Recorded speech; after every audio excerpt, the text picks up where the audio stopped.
In today's episode, we will look at soft skills, how they contribute to career success, and whether or not soft is the best way to describe these important skills. Let's talk about holistic success.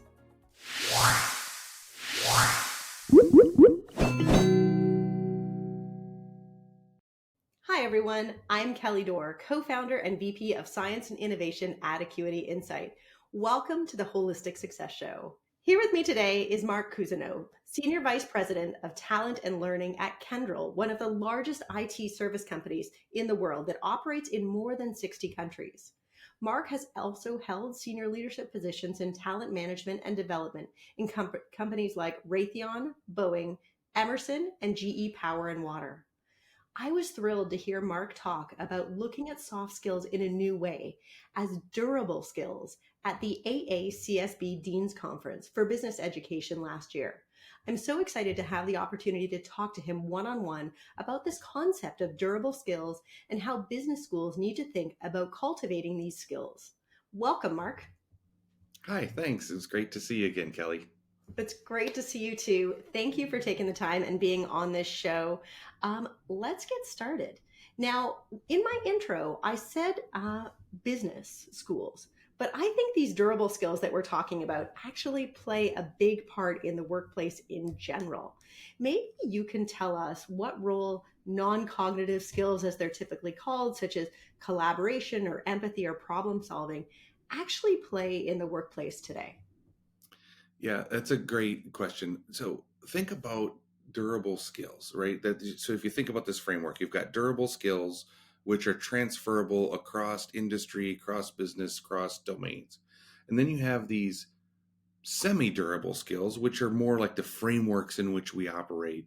And then you have the perishable skills, which is really about our tools and processes unique at any company or business. And if you think about the durable skills, they're the ones that are going to work for you no matter where you're at. So if you think about somebody that's a cook, right, there's a preparation, there's getting everything in line, there's the following the recipe and being able to think about being exact and making judgments, right? Those are durable skills. It doesn't matter if they go on to become a mechanic or a welder or a programmer. These are skills that transcend the domain in which you're in.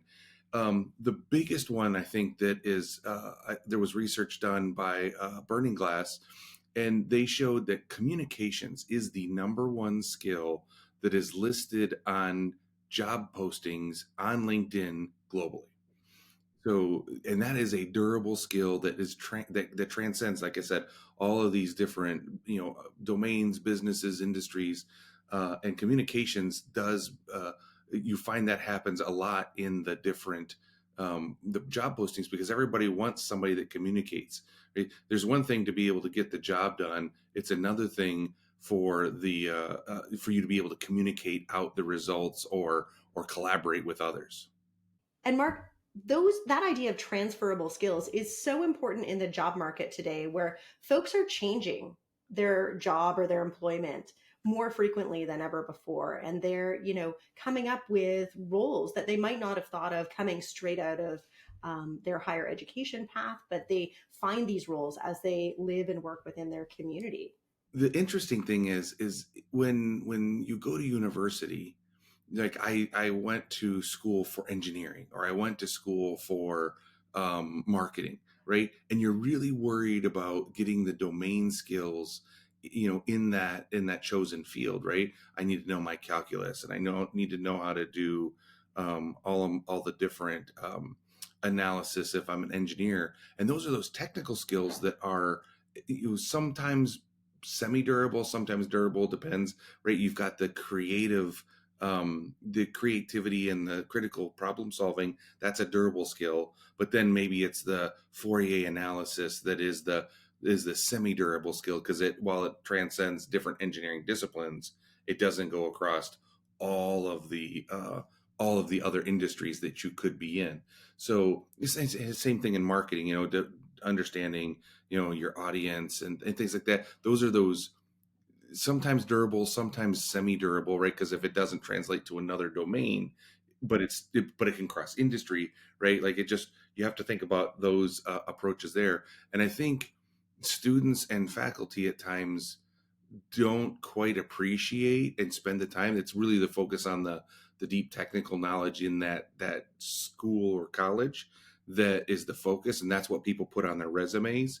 But in reality, the things that matter, especially as you continue to grow, is you're going to get new perishable skills because you'll get new processes, new tools, right? But it's you've got to continue to develop those durable skills. Influencing without authority, collaboration, communication, and there. I don't think I've not looked closely at curriculums, but I don't think you have a influencing without authority class in college that you use because it's usually about the school that you're in. Absolutely. And I think one of the things we also see is that schools aren't resources oftentimes to teach or train. It's sort of through the hidden curriculum where you might have a great mentor, a great teacher that you're seeing, or in your internships, if you've got them and you've got great leaders who you can learn by example. But not often enough are we focused on teaching or training or making sure that people have these attributes when they graduate. Now, I want to talk a little bit more. I heard you talk at the AACSB Dean's Conference about technical skills, and you referred to them as you just did, sort of as more perishable. And they're not the thing that employers are necessarily looking for in new graduates. You talked about soft skills being some of the key skills, these durable skills that will finally determine somebody's success. Now, is this just a new label for durable skills, or how did that term really come to be? How did you come to define perishable, durable, semi-durable? Because I love these terms. So I can't claim to be the one that invented this framework myself. My friend Matthew Daniel at Guild Education, actually, he wrote an article in CLO magazine. Oh, it's been a while back now, that introduced me to that concept and the framework. And he and I've had a number of conversations about this. But it's really solidified in my head because it's such a beautiful way to think about prioritizing the skills that you and how we approach them and categorize them, right? I think about some of the biggest challenges we have with process launch and changes in the businesses. Change management is a huge skill set, and you have some people that become change management practitioners, and that's their chosen field. But in reality, everybody is a part of the change, right? And if you think about anybody that's gone through this, like, I don't see people coming out with change management skills. It's really more the bumps and bruises of somebody not doing it well, and you're like, yeah, I'm not going to do that way again, right? Or you saw somebody do it well, but you didn't quite know why they did it well and why it felt good. And so it's just, I think, more intentionality on some of these skills would help across the system. I mean, including myself. I absolutely couldn't agree more. I think the more we start talking about these, thinking about these, understanding where our areas of growth are individually, and collectively as teams, thinking about seeing how these attributes exist in other team members that we might have to work with, et cetera, the faster we're going to get to a place of, I think, being able to execute, think more creatively, all of those things. So, how would a school, do you think, go about fostering these aspects in a student, or in a workplace? How would you think fostering these attributes? Maybe both. I think intentionality is key, is being able to connect the dots, because all the time we're learning, in interactions with humans, but we may not understand and recall it because it's not been intentional, right? That's why I like this whole concept of durable, perishable, semi-durable skills sticks with me, because it's a moniker that I can recall and talk about and reinforce my understanding on it. There are, universities will say, well, we foster teamwork, and we have group projects and they have to go through this. But again, they're doing the group projects, and the change management and the communication is almost a side effect, because they're still graded on the product they created which is it's more in that technical field that they're in, right? There is no college school of change management that at least that I'm aware of. I'm sure there are out there, and you'll get comments in the video later on about that, the fact that I'm wrong. But this whole idea is that really becomes the the people that's what they want to do as their given profession, but everybody can benefit from it. So and if you think about, with the rise of AI and going on, is this can be a tool to help, in like a generative AI can be a tool to help. Hey, here's the thing I'm working on. How could I do change management in this? Or like you can engineer prompts to then help educate people, because I wouldn't say it's purely rules based, but rules based scenarios work really well in a generative AI environment, so that you can start to get consistency in how you approach things.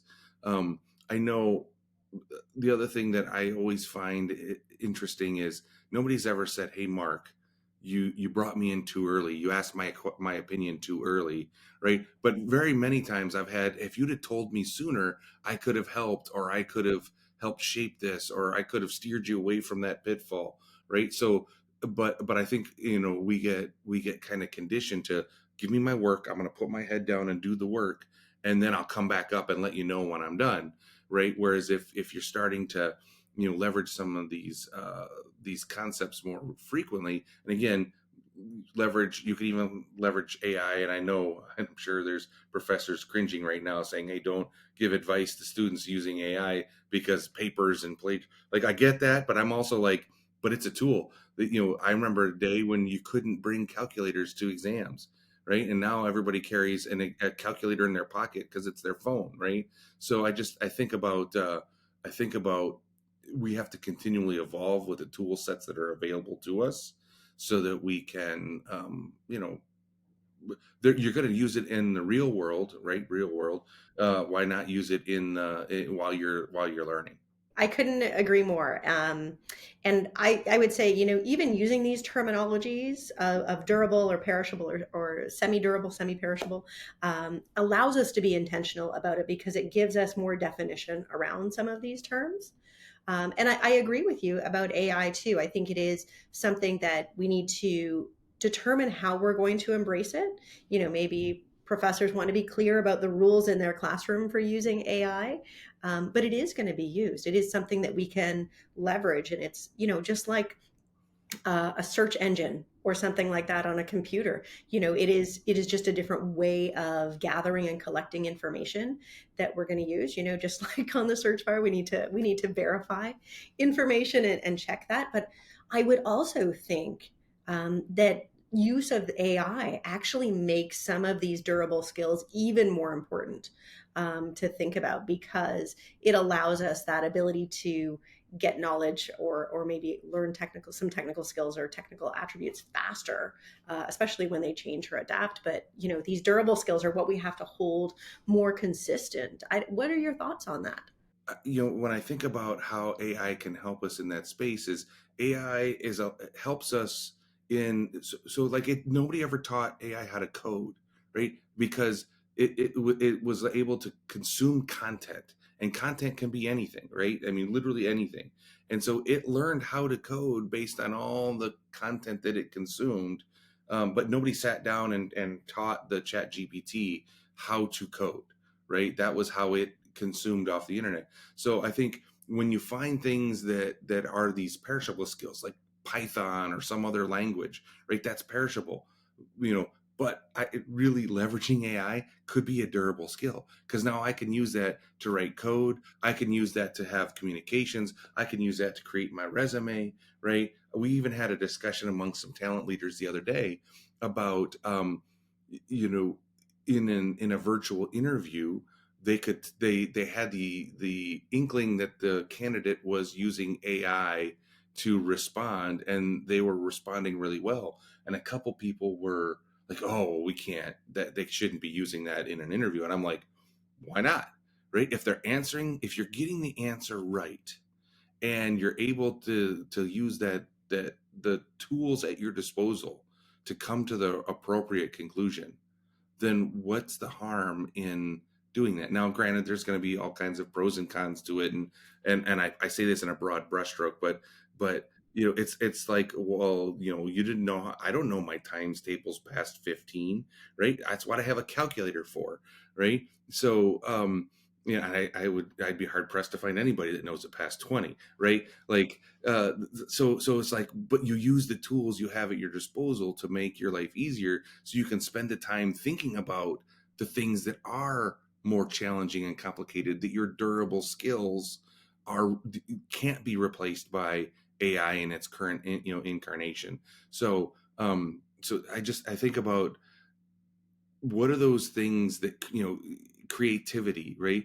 AI can only create off of things that already have existed, but it doesn't necessarily create something that's new and different, that because it had to base it off of something else, right? Whereas, and granted, you could make the argument that I could look at Renaissance paintings and go, oh, I'm going to create my own painting. But I think there's a different element of creativity coming from a human versus an AI, and those are those durable skills that again transcend across all these environments. Absolutely, totally agree. And with the, I mean, that's going to be an evolving conversation. We can come back in a year and see where we're at with some of those things. But We'll it see how becomes well that ages. but it'll become important for schools to set boundaries and expectations about how and where to use AI, so that it can be promoted as the tool, and understand the expectations. I wanted to touch on something that you mentioned a little bit. You talked about, what's graded and what's not graded in a business school. If we're thinking about business schools or other schools fostering these durable attributes in somebody, do you think that is something that should change at all? How else could they foster these things that we want graduates to emerge with? Yeah, if you think about, there's been a lot of talk and unfortunately a lot of uh, hate, if you will, towards the half life of a college degree, right? The the news line is, it used to be good for 10, 20 years, and now the half life of a college degree is 2 or 3 years, right? But I would argue, because of what the focus is on perishable skills. If they focused more on the durable and long lasting skills, the value of that college education would have a longer half life. Because, and I think it's this healthy tension between universities and industry. That the industry says, hey, here's what we need for people to come out of school. I think it's also a little bit unrealistic for industry to expect ready-made, like job ready candidates to be hired in on day one, because there's all of the business's specific processes that you have to follow. And I know, you might go to school, this is a problem I had at Boeing, and they learned on the latest and greatest CAD programs for the engineers when they came in.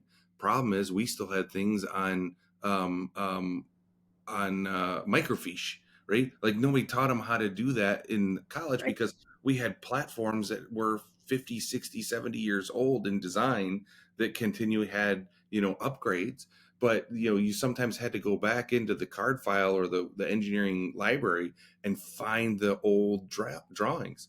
So I think, it's like I said, it's a healthy tension between universities and industry, because universities want to not become irrelevant in an ever changing world, but also I think in the pursuit of meeting the needs of the industries, specifically locally in a lot of places, they end up sacrificing some of the the the development of durable skills for people, which was kind of the calling of universities when they first formed to begin with, is to provide that education for an entire lifetime, not just necessarily for that next job.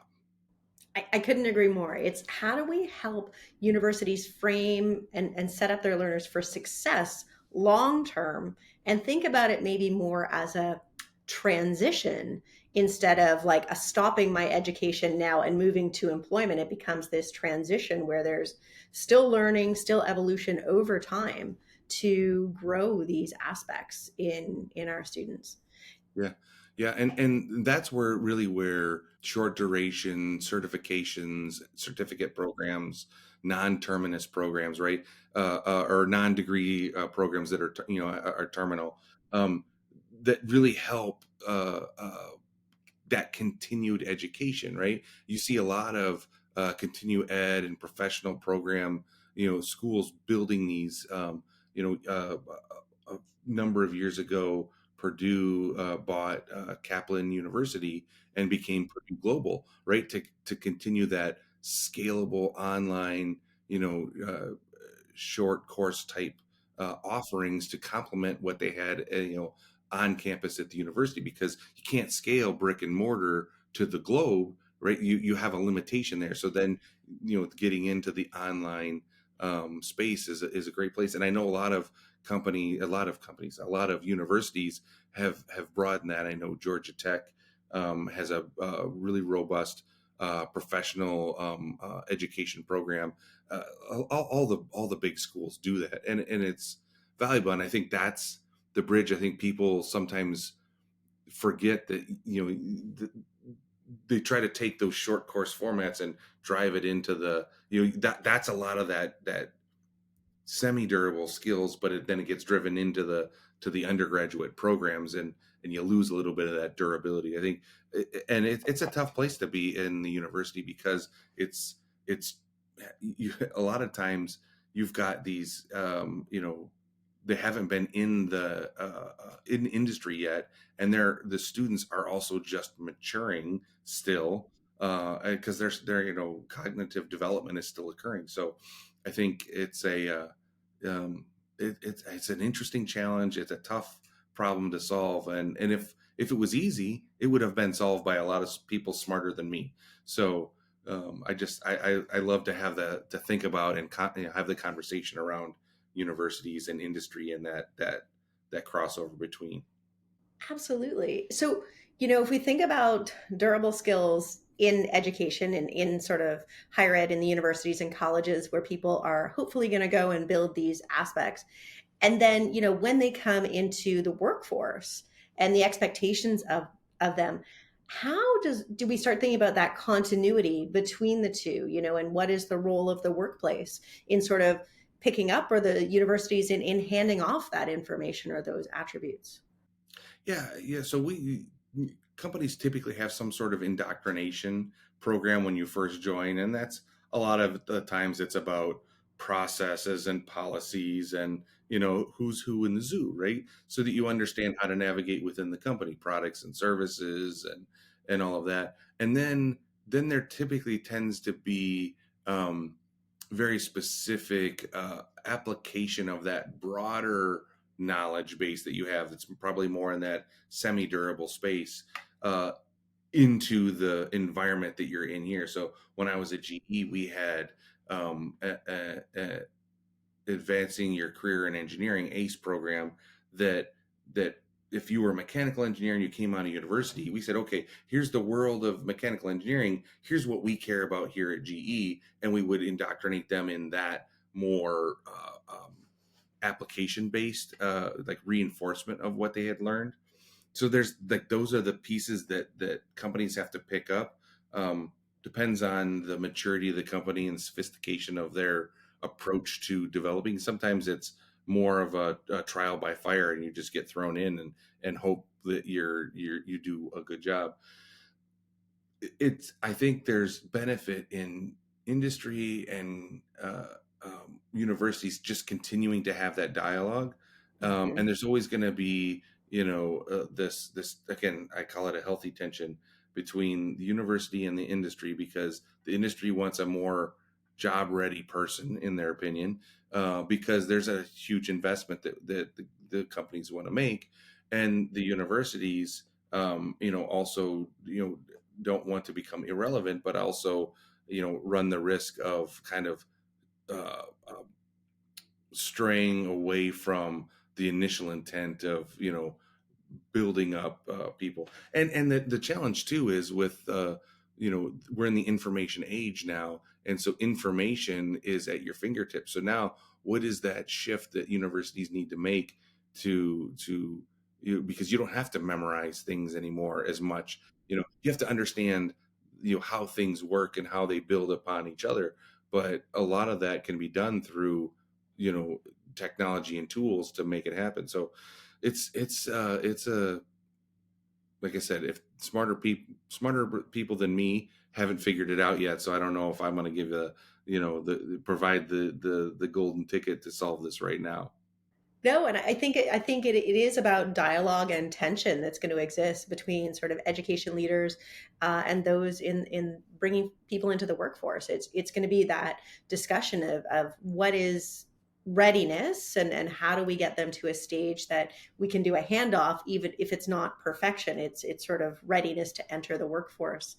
Any parting advice that you want to give education leaders, whether it's business or engineering or other professions, where sort of these durable skills are becoming more relevant to entering the workforce?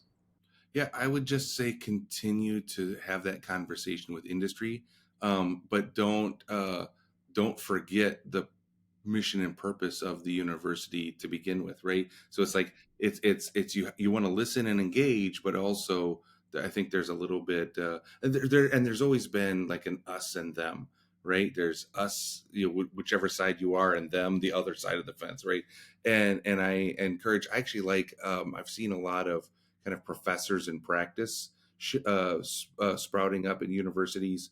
Maybe it's just my awareness, and they've always been around, but um, Mhm. when you get somebody that's senior in the industry and comes in and brings that fresh approach, and maybe it's a 2 3 4 year appointment to be a professor in practice. So I like that because it helps balance out so that it's not the universities are bridging it. I don't know if industry does that as much, where they bring professors in in kind of a working place. I think more of that between universities and industry would be valuable as a practice. I totally agree. I totally agree. And actually, at your AACSB session, I think somebody at my table was commenting around that need to bring more of industry into the universities and colleges so that we have that understanding of what it's like in the real world so that we can help people, get that readiness. Mark, thank you so much for sharing your insights with us today. This has been a incredible conversation, so thank you. Of course, my pleasure. Thank you for having me. And to all of you, thank you so much for watching and listening. If you haven't subscribed to our show already, please do so and share this episode with any colleagues or peers who are going to find it useful. And with that, we'll catch you in the next episode.